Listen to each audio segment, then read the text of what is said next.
हम कहते तो है कि मन तेरा ही तो मंदिर है, राम रहीम तेरे अंदर है। अगर वो अंदर है तो क्या हमने खोजा? हमें मिले क्यों नहीं अगर अंदर है? क्योंकि हमारे अंदर जाने का जो दरवाजा है वो बंद है।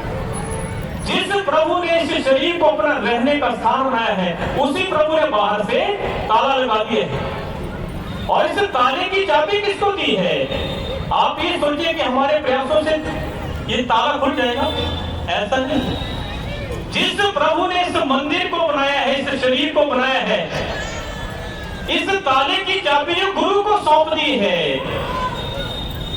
जिसका गृह कर दिया ताला, कुंजी गुरु सौ पाई, अनेक उपाय करे नहीं पावे बिन सतगुरु की शरणाई। ये जिसका घर है उसने ताला लगा दिया है और ताले की चाबी गुरु को सौंप दी है।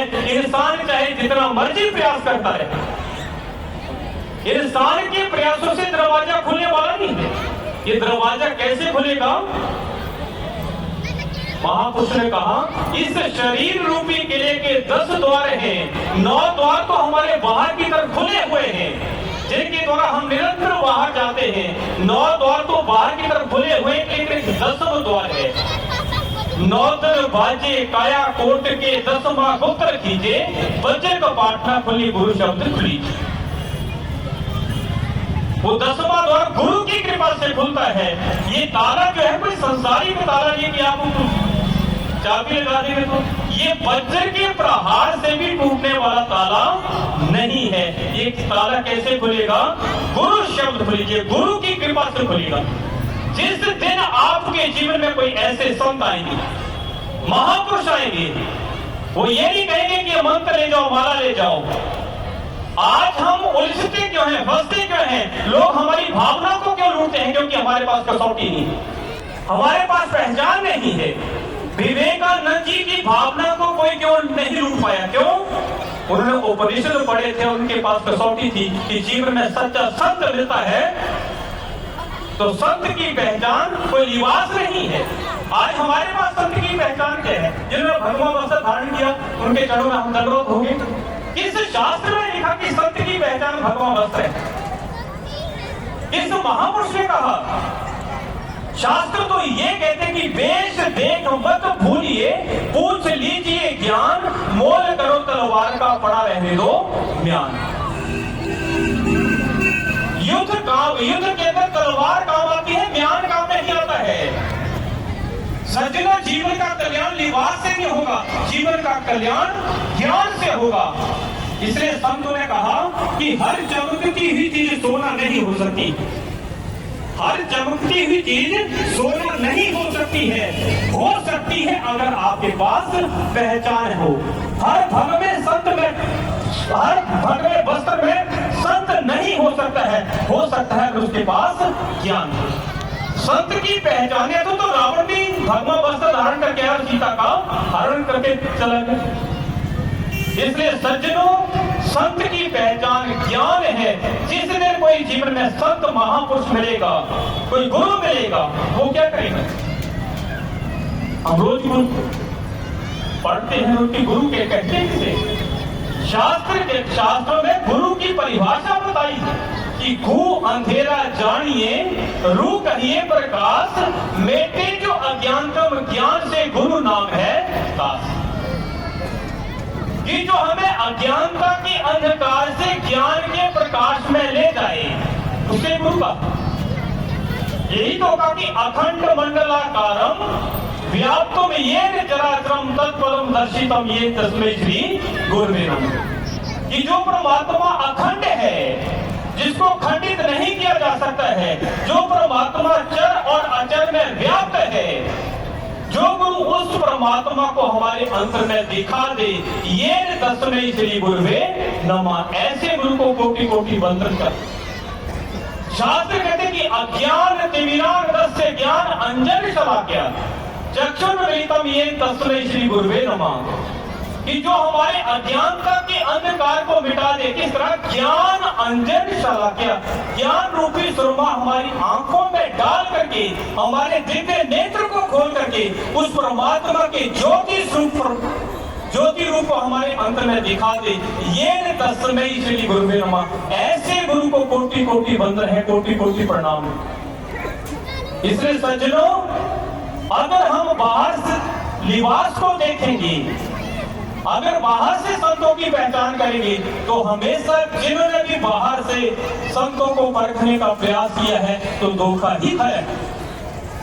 गोस्वामी तुलसीदास जी लिखते हैं कि लखी सुदेश जग वंचक जेहू, पूजिए वेश प्रताप देहू, उग्र ही अंत न होए न वाहू, काल देवी जी में रावण रावण। मैं उदाहरण दे दिए कि रामचरितमानस के बालकांड का आरंभ में लिखा है। वो कहते हैं कि बहुत से लोग लखी सुबेश जग वंचक जेहू, लोगों की भावना को, श्रद्धा को लूटने के लिए लिबास धारण कर लेते हैं। ज्ञान तो नहीं है लेकिन वाली लिबास धारण करते हैं। लकी सुबेश जग वंचक जेहू, पूजिए वेश प्रताप देहू। समाज उनके वेश के कारण ही, उनके लिबास के कारण ही उनकी पूजा करते हैं। लेकिन उन्होंने कहा कि उग्र ही अंत ना होए रे बाबू। जब उनकी सच्चाई समाज के सामने आती है तो समाज ही उनको फिर, आज हम समाज में देख रहे हैं कि क्या हो रहा है, उसका कारण यही। उन्होंने कहा कि जिस प्रकार हश्र क्या होता है, रावण का क्या हश्र हुआ, राहु का क्या हश्र हुआ, कालनेमी का क्या हश्र हुआ। कालनेमी भी जब हनुमान जी का रास्ता रोकने के लिए गया तो संत का लिबास धारण करता है, लेकिन जब हनुमान जी को वास्तविकता का बोध हुआ तो वहीं पर कालनेमी का वध कर देते। उसी तरफ रावण का क्या हश्र हम जानते हैं।